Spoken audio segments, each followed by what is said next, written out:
Prince Harry is reportedly in serious trouble as the future of the Invictus Games hangs in the balance, and insiders claim he is now crawling back to the same person he spent years publicly humiliating, King Charles. Because Prince Harry has just got dumped again, losing another Invictus sponsor in a shocking scandal. You see, Invictus Games sponsors are backing away, public support is weakening, and funding concerns are raising alarm bells behind the scenes. According to commentators, Harry now finds himself stranded, with organizers struggling to secure enough resources to keep the games running smoothly. The situation has reportedly become so difficult that Harry may be forced to seek help from the royal family he once walked away from. Boeing, which has been a major sponsor of the Invictus Games in Canada, has pulled out. And they're not going to be sponsoring the next event here in the UK in Birmingham next year in 2027. Back in 2014, when Prince Harry was still widely loved as the cheerful and popular royal, he wanted to create something truly meaningful. After visiting the Warrior Games in the United States in 2013 and witnessing how sport could transform the lives of wounded veterans, Harry had a vision. He brought in Sir Keith Mills, the man behind the London 2012 Olympics, to help turn that vision into reality. Together, they launched the Invictus Games, an international sporting event dedicated to injured and wounded servicemen and women who had sacrificed everything for their countries. At the time, many praised Harry for showing compassion, innovation, and genuine dedication to veterans' well-being. Message? Oh, from Michelle. How very amusing. So you would like to watch it together? Yes. Let's have a look. Hey, Prince Harry, remember when you told us to bring it at the Invictus Games?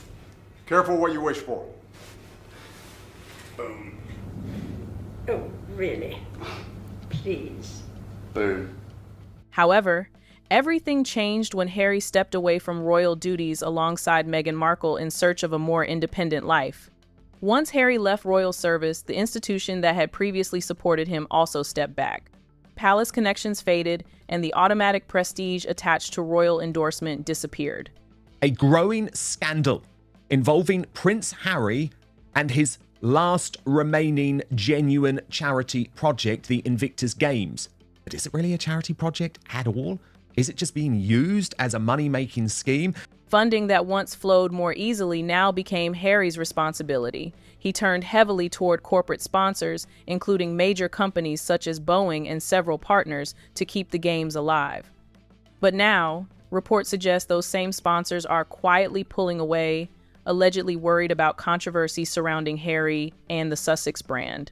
Grifter, who is now calling on a boycott of the Invictus Games, saying there is something not sitting right with this charity. Charities that have something to hide should not be trusted, especially with so much NGO fraud being exposed in the last few years. And they are calling on Boeing and American Airlines to think twice before donating.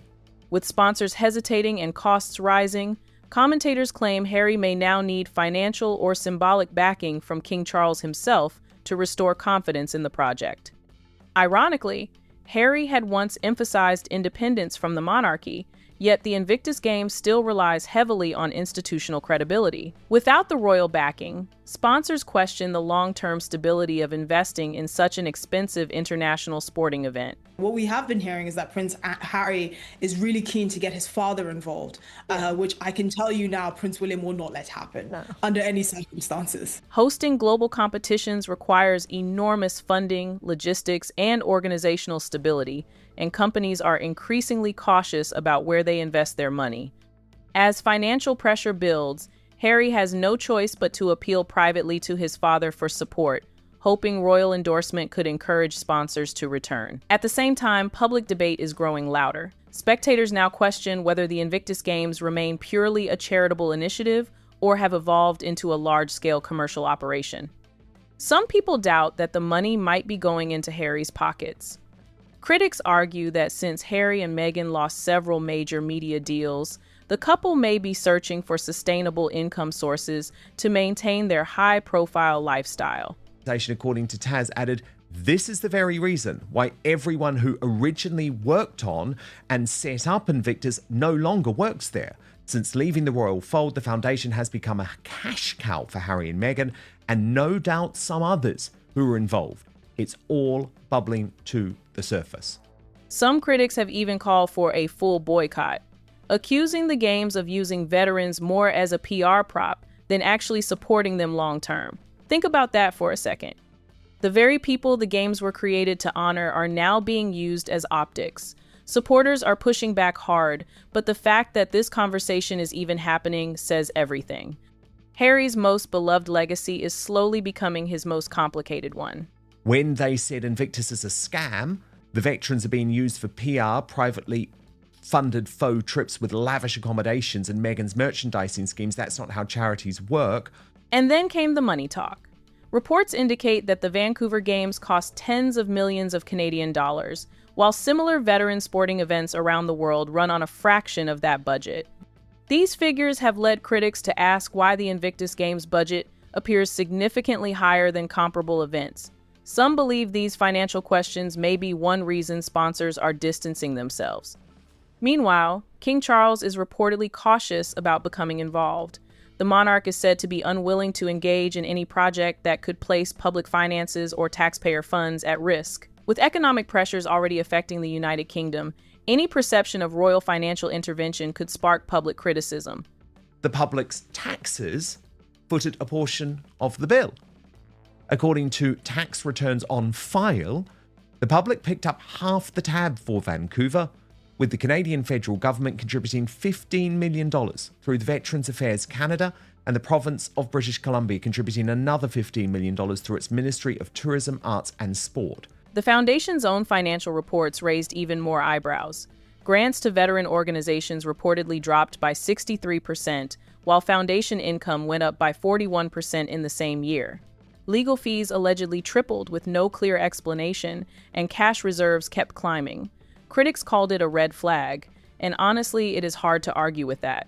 People are a little upset about where the money is going because right now there's been a 63% drop in actual grants to wounded warriors, despite the fact that they have more money in their bank than ever from carryover. And in Vancouver, they brought in, it was around 62 million. Not bad. 50% of that was from the government of Canada and BC, meaning that was taxpayers. The Birmingham 2027 Games are already looking like a disaster waiting to happen. The UK government committed £26 million in public funding to a city that literally declared bankruptcy in 2023 with an £87 million deficit. Boeing has already pulled out. Australia has also pulled out, with the Albanese government not renewing a $9 million funding commitment. At this point, the veterans are the only ones still showing up. Invictus Games is scheduled for Birmingham in 2027. The UK government has committed up to £26 million in public funds, despite the city effectively declaring bankruptcy in 2023. It only exited that status in February of this year. With roughly 15 months to go, Birmingham has just 11 unnamed sponsors contributing an estimated £4 million combined. Yep. Reports suggest that only 11 sponsors have been secured so far, far fewer than previous events.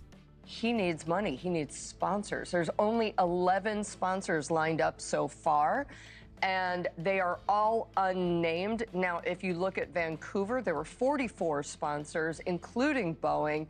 There are also claims that some candidates declined leadership roles after learning they would be connected to Invictus operations. Allegations of internal disagreements and staff departures have further fueled gossip surrounding the organization. Organization is in a bit of disarray, and qualified candidates were refusing job offers with the Birmingham organizing team after learning it was Invictus, citing the organization's reputation. Now, of course, Tom Bauer in his recent book Betrayal alleged that Invictus funds were directed towards private jets, five-star hotels, and transportation for Harry and Meghan. Even more shocking are reports suggesting that some participants may be paying portions of their own travel, accommodation, and equipment costs. Critics ask how such a large budget can exist while participants still face personal expenses.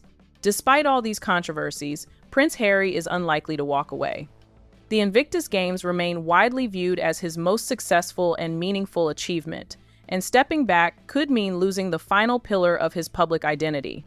The big question now is whether King Charles will step in to help his son or continue maintaining distance as tensions remain unresolved. What do you think? Should King Charles support Harry and rescue the Invictus Games, or should Harry handle the consequences on his own? Let us know your thoughts in the comments section, and don't forget to like, share, and subscribe. See you in the next video.